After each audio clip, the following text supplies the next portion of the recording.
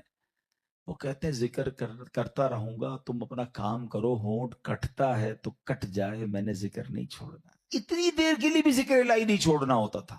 ایک بزرگ تھے اور کبال کے بزرگ تھے, حضرت سری سکتی سے مروی ہے کہ میں حضرت جرجانی کے پاس گیا تو ستو دیکھے, وہ ستو پی رہے تھے, روٹی نہیں کھاتے تھے.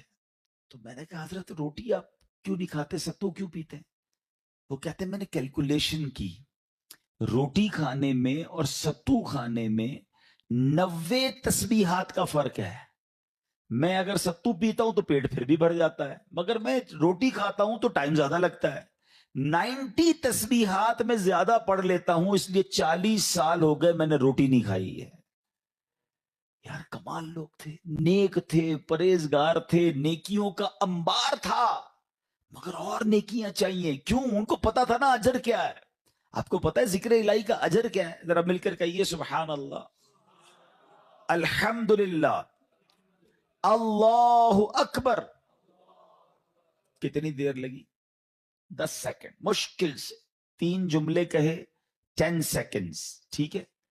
10 سیکنڈ میں آپ دنیا میں کیا کما سکتے ہیں؟ بغیر کھڑے ہوئے, بغیر پسینہ بہائے, بغیر کوشش کیے, بیٹھے بیٹھے 10 سیکنڈ میں 3 جملے کہے, کیا کمایا پتا ہے آپ نے؟ میرے نبی علیہ السلام کے سچے وعدے ہیں, جو ایک بار سبحان اللہ کہے جنت میں درخت لگا دیا جاتا ہے. ایک بار اللہ اکبر کہے جنت میں درخت, ایک بار لا الہ الا اللہ کہے جنت میں درخت. مجھے بتاؤ تو صحیح کتنی دیر لگتی ہے؟ آپ نے بیٹھے بیٹھے 3 جنت میں درخت لگا لیے. اچھا یہ تو چونکہ نبی پاک کی حدیث ہے, ہمیں عمل کرنا چاہیے, لیکن دنیاوی اسکیم ہو تو آج اگر اعلان کر دوں کہ بھائی یہ فیضان مدینہ میں آپ سب بیٹھ جائیں, آج فجر تک جو جتنی بار سبحان اللہ کہے گا اتنے 1000 روپے ملیں گے. بندہ کہے گا حضرت فجر تک کیوں, آپ کہیں 2-3 دن بیٹھ جاتے ہیں, موبائل بند, تسبیح ہاتھ میں, ہر سبحان اللہ پر 1000 روپے, 100 سبحان اللہ پہ لاکھ روپے. اوئے ہوئے آج تو امیر کروڑ پتی ہو کے جاؤں گا. مجھے سچ بتاؤ, سبحان اللہ کہنے پر 1000 روپے زیادہ قیمتی ہیں, یا میرے آقا فرما رہے ہیں کہ اس کے لیے جنت میں درخت لگ جاتا ہے؟ تو پھر کیوں نہ ہم جنت میں درخت لگانے کا سامان کریں, ہم کیوں نہ اللہ کو راضی کرنے کا اور اپنے لیے آخرت کا سامان کریں. اور ذکر والے کتنے اللہ کو پسند ہیں. ایک بڑی کمال کی حدیث ہے, حضرت سہل بن معاذ رضی اللہ تعالیٰ عنہ اپنے والد صاحب سے روایت کرتے ہیں کہ ایک مرتبہ محفل نور سجی ہوئی تھی. رسول اکرم صلی اللہ تعالی علیہ وسلم کے ساتھ صحابہ کرام بھی تھے. ایک صحابی نے حضور سے عرض کی کہ حضور یہ بتائیے کہ جہاد میں سب سے عظمت والا زیادہ کون ہے؟ جہاد کرنے والے تو بہت سارے ہیں نا, بہت سارے صحابہ لڑتے تھے اللہ کی راہ میں, تو حضور ان میں سب سے زیادہ عظمت والا کون ہے؟ تو پیارے آقا نے فرمایا اکثرہم للہ ذکرن, یعنی جو اللہ پاک کا کثرت سے ذکر کرتا ہے وہ زیادہ عظمت والا ہے. اب بات سمجھ رہے, یعنی سب جہاد کرنے والے کمال کے ہیں, مگر ان میں جو ٹاپ پہ ہے جو سب سے زیادہ ذکر کرتا ہے. اب صحابی کہتے ہیں حضور روزہ داروں میں سب سے زیادہ عظمت والا کون ہے؟ روزہ دار تو لاکھوں کروڑوں مسلمان روزہ رکھتے ہیں نا. آقا فرماتے ہیں ان میں سب سے زیادہ اللہ کا ذکر کرنے والا سب سے عظمت والا ہے. سال بن معاذ فرماتے ہیں وہ صحابی اسی طرح سوال کرتے رہے کہ حضور نمازیوں میں سب سے زیادہ افضل کون ہے؟ یا رسول اللہ زکوٰۃ دینے والوں میں سب سے زیادہ عظمت والا کون ہے؟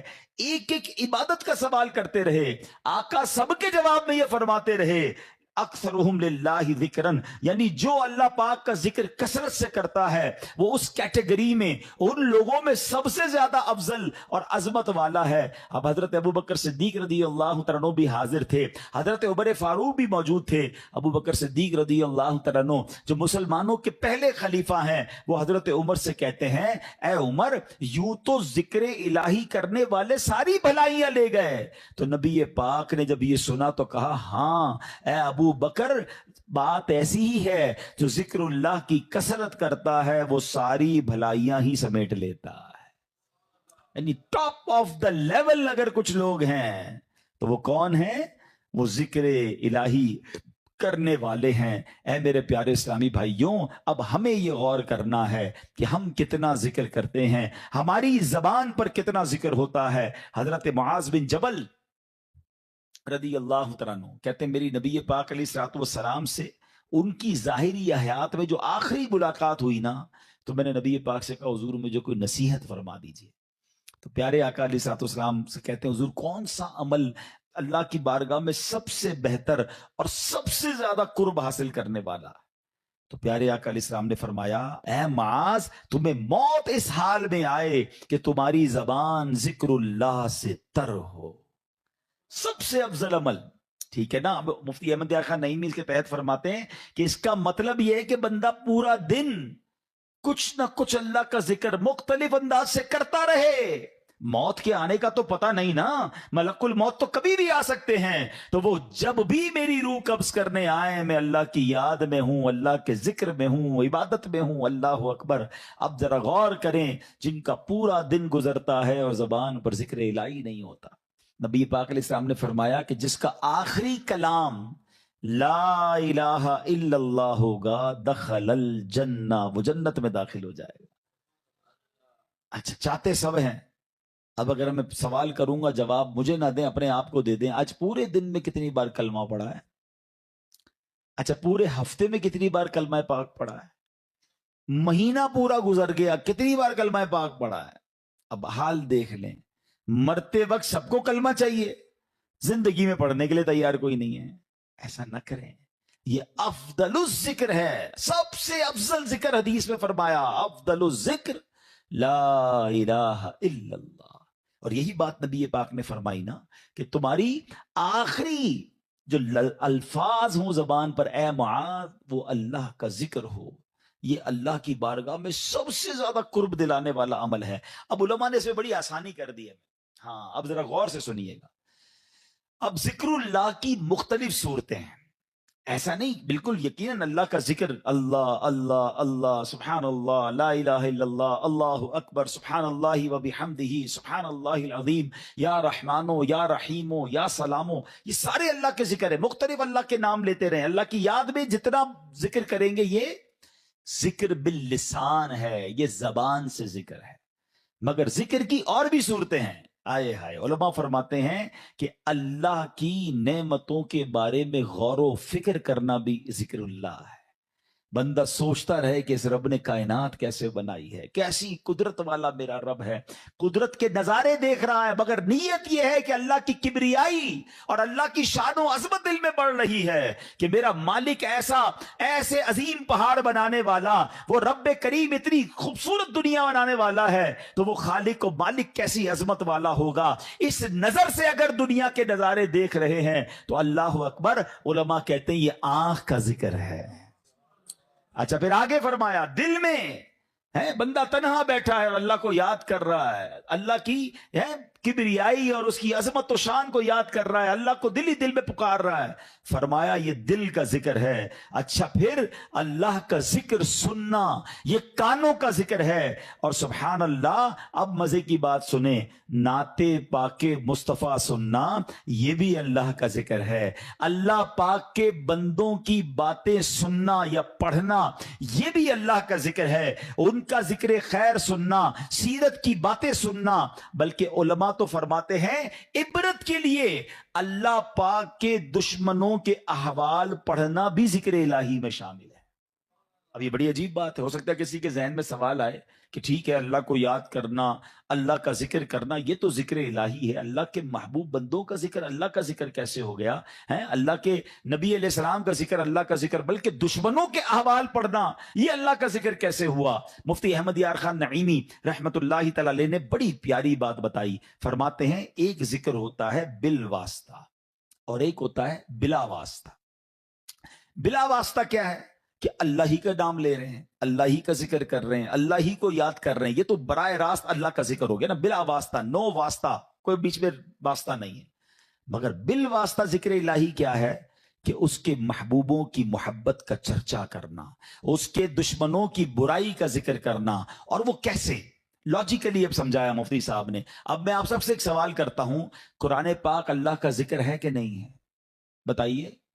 کلام اللہ ہے نا, پورا قرآن ذکر. کوئی قرآن پڑھ رہا ہے تو آپ یہ تو نہیں کہیں گے معاذ اللہ غلط کام کر رہا ہے, وہ ذکر الہی کر رہا ہے, ہر لمحہ عبادت کر رہا ہے.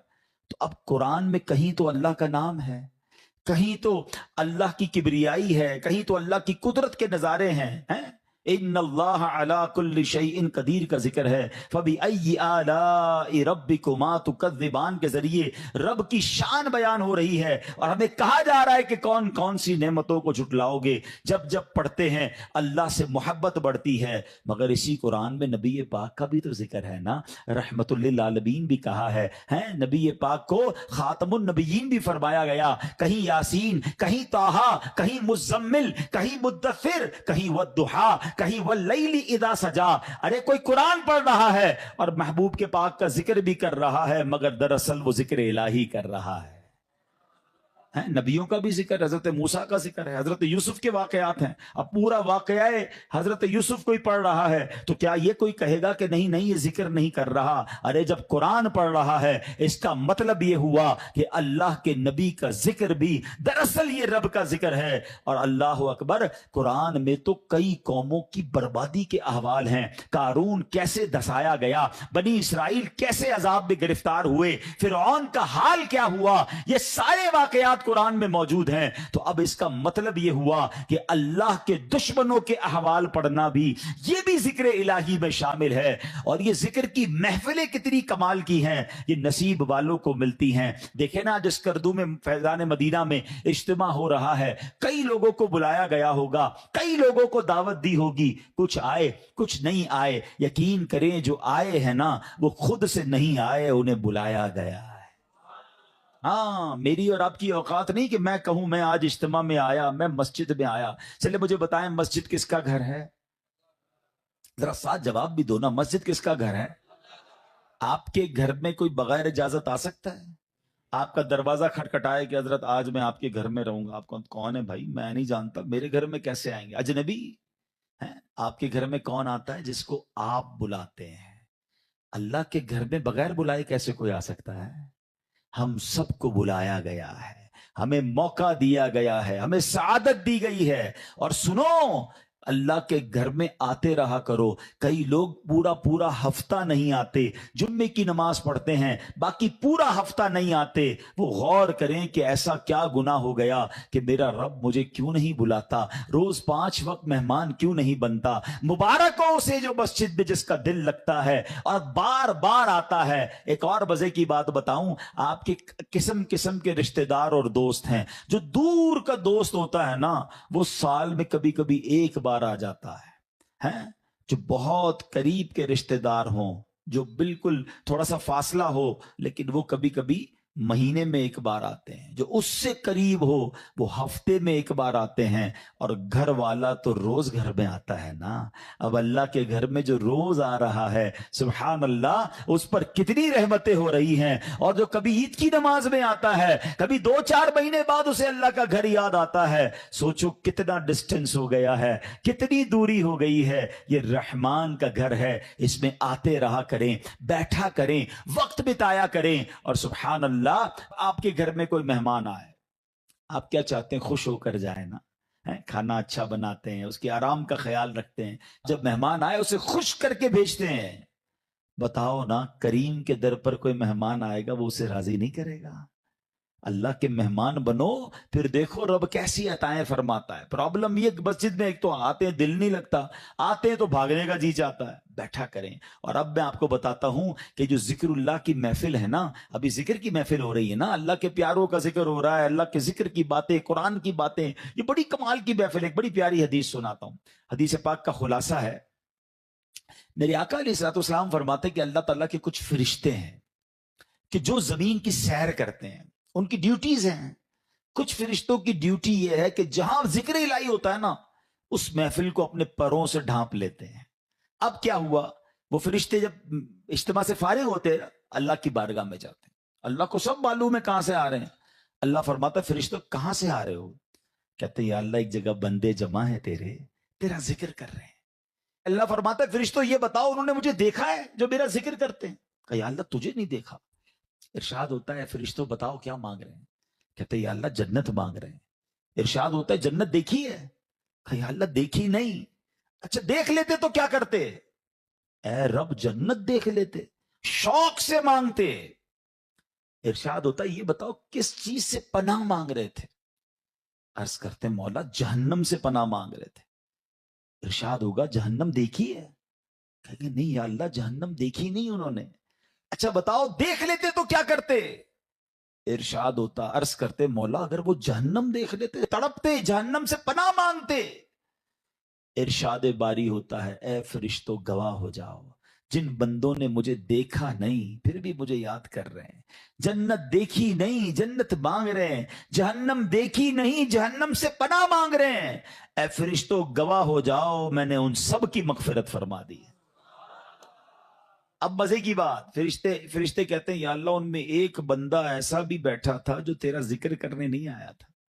ہو سکتا ہے ہمارے پاس بھی ایسا کوئی بھائی آیا ہو جس کا آنے کا ارادہ نہ ہو، دوست پکڑ کے لے آئے چلو یار تھوڑی دیر کے لیے پھر بعد میں کہیں اور چلے جائیں گے، نیت ذکر کی نہیں ویسے ہی آ گیا. فرشتے کہتے ہیں مولا ایک بندہ ایسا ہے جو تیرا ذکر کرنے نہیں آیا تھا. اللہ فرماتا ہے اے میرے فرشتوں یہ وہ مجلس ہے، یہ وہ محفل ہے جس کے ہم نشین محروم نہیں ہوتے، میں نے اس کی بھی مغفرت فرما دی ہے. اللہ کرے کہ اجتماع ہم سب کی مغفرت کا ذریعہ بنے. فرشتے جا کر بتائیں اللہ کو کہ مولا تیرے بندے بیٹھے ایک جگہ پر گناہ گار ہیں،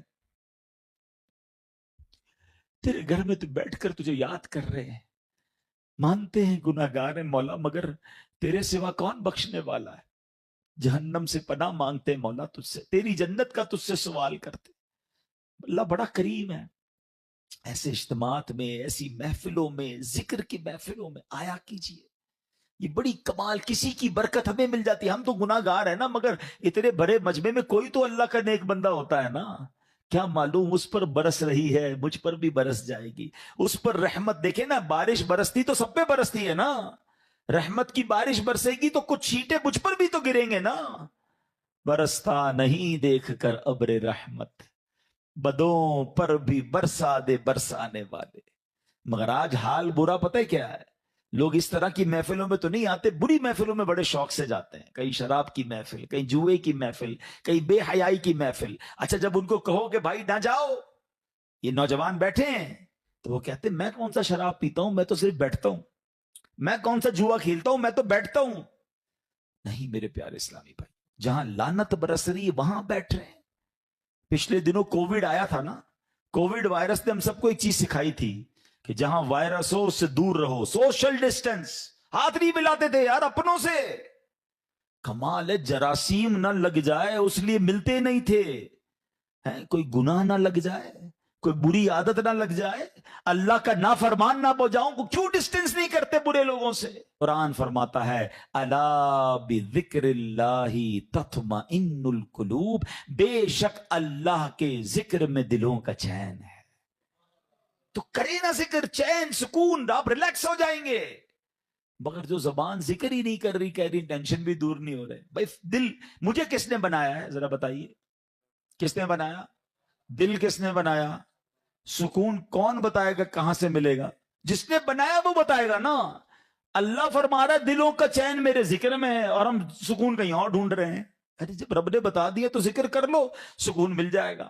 اور یہ جو نبی پاک نے حضرت معاذ سے فرمایا کہ معاذ تمہیں موت اس حال میں آئے کہ تم اللہ کی ذکر سے تمہارا زبان تر ہو، تم حالت ذکر میں ہو.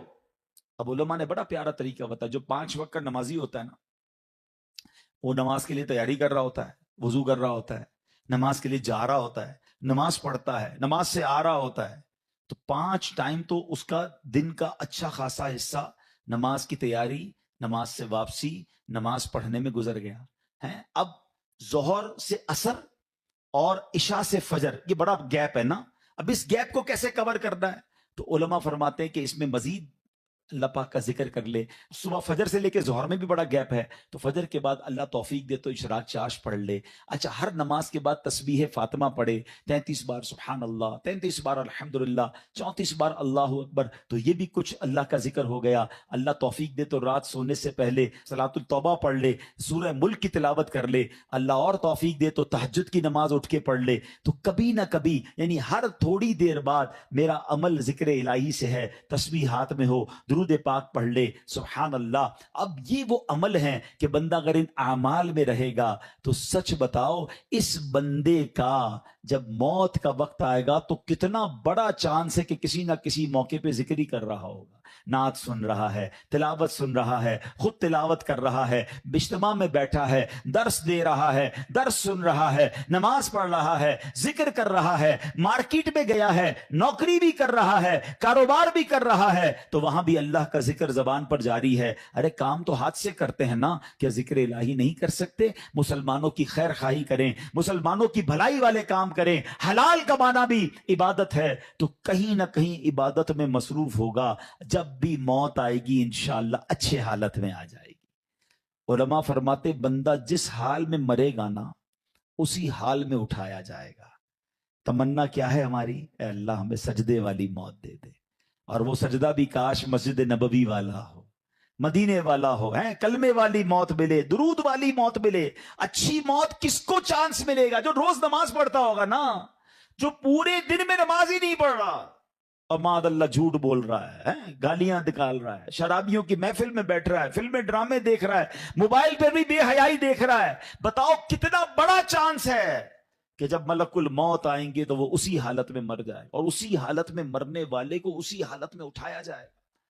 ہماری تمنا تو یہ ہے کہ میں سو جاؤں یا مصطفیٰ کہتے کہتے, کھلے آنکھ صلی اللہ کہتے کہتے. ایسا نہیں ہو سکتا معاذ اللہ کوئی شراب کے نشے میں ہے یا کوئی بے حیائی کر رہا ہے اور ملک الموت آئے تو وہ کہے کہ بھائی ابھی روح قبض نہ کرو, میں ذرا توبہ کر لوں. نہیں, آگاہ اپنی موت سے کوئی بشر نہیں.